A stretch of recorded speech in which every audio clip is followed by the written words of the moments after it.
Hi, this is Marty from Blue Lightning TV. If you have an old black and white photograph that has creases, cracks, and tears, I'm going to show you tools to remove them and restore the photograph. Before we begin, if you're not already a subscriber to Blue Lightning TV, smash that small subscribe button at the lower right corner. If you'd like to help support my channel, click the Join button below the video to become a channel member, or click the Patreon card at the upper right. Open a damaged black and white photo that you'd like to restore. Otherwise, feel free to work on this one in the meantime. I provided its link in my video's description below or in my project files. Restoring damaged photos is relatively simple, but quite time-consuming and requires a lot of patience. Most of the tools that are used in photo restoration boil down to just four: the spot healing brush, the healing brush, the patch tool, and the clone stamp tool. There are others you can use if needed, but the ones I mentioned are the workhorses that are used to do most restoration jobs. I'll explain what each one does when we use them. The first steps are to remove the color cast it may have and to adjust its overall brightness and contrast. Press Ctrl or Command-Shift-U to desaturate the image, and press Ctrl or Command-L to open your levels window. Drag the input highlight level to the point where the histogram starts to rise, and do the same for the input shadow level. Let's zoom into an area of the photo by pressing Z on our keyboard and dragging a rectangle over an area to zoom into it. To reposition it, press and hold the space bar as you drag the photo.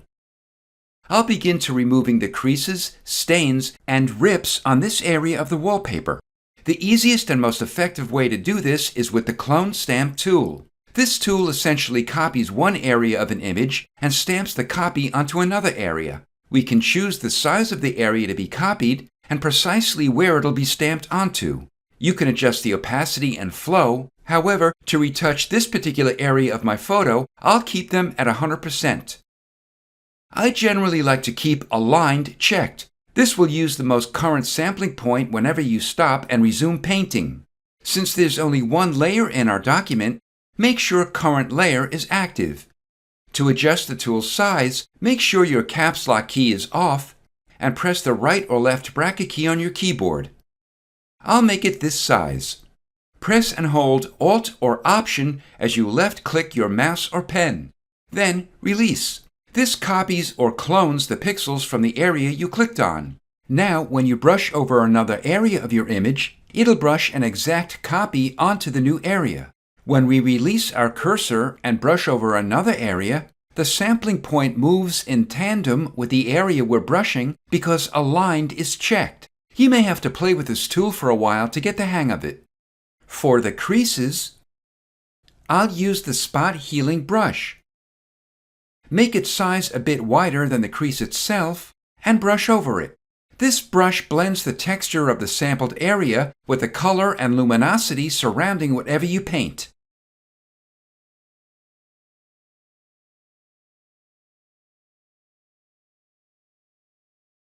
Next, we'll open the healing brush.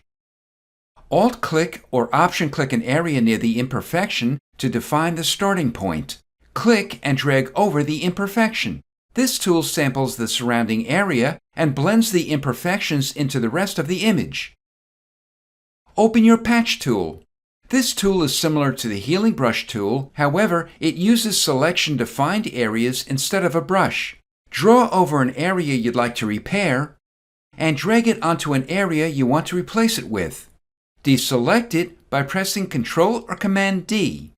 Continue to use these tools over your entire photo until all the rips, scratches, tears, and stains have been removed. There are four filters I'd like to show you to reduce dust and scratches. For the first one, go to Filter, Noise, and Dust and Scratches. I'll drag the image in the preview window to an area that shows some of the finer scratches. Set the threshold slider to 0. Threshold is used to determine how different pixels must be before they're removed. Setting it to 0 levels turns off the value so that all the pixels can be examined. The radius determines how far to search for differences among pixels. If the radius amount is too high, it'll blur the image, so find the right balance of how much noise you want removed versus how much softening you want your image to have. For now, I'll set the radius at 2. Gradually increase the threshold to the highest value that gives you the amount of detail you want. By clicking and releasing the preview window, you can toggle back and forth to see the before and after. If you're happy with the settings, click OK. The next filter is Reduce Noise. This is available in CS2 and later. Drag your image to an area that shows noise or tiny hairline imperfections. We'll keep Basic ticked. We'll just use Strength and Preserve Details since they're used to remove luminance noise. We'll start the strength at 0% and then drag the slider to the right until all the noise is removed. Once you removed all the noise, begin dragging the Preserve Details slider to the right to bring back as much detail as possible without reintroducing the noise. I'll click and release a few times in the preview window to see the before and after. The next filter for reducing noise is Despeckle.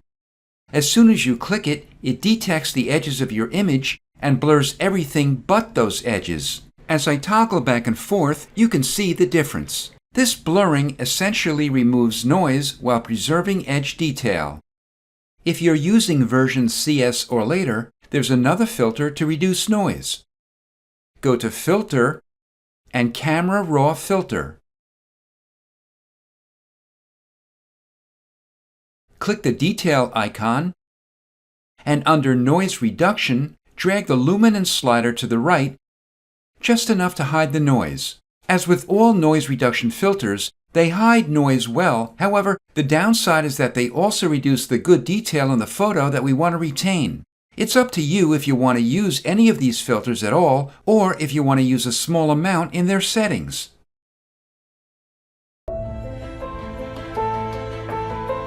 This is Marty from Blue Lightning TV. Thanks for watching.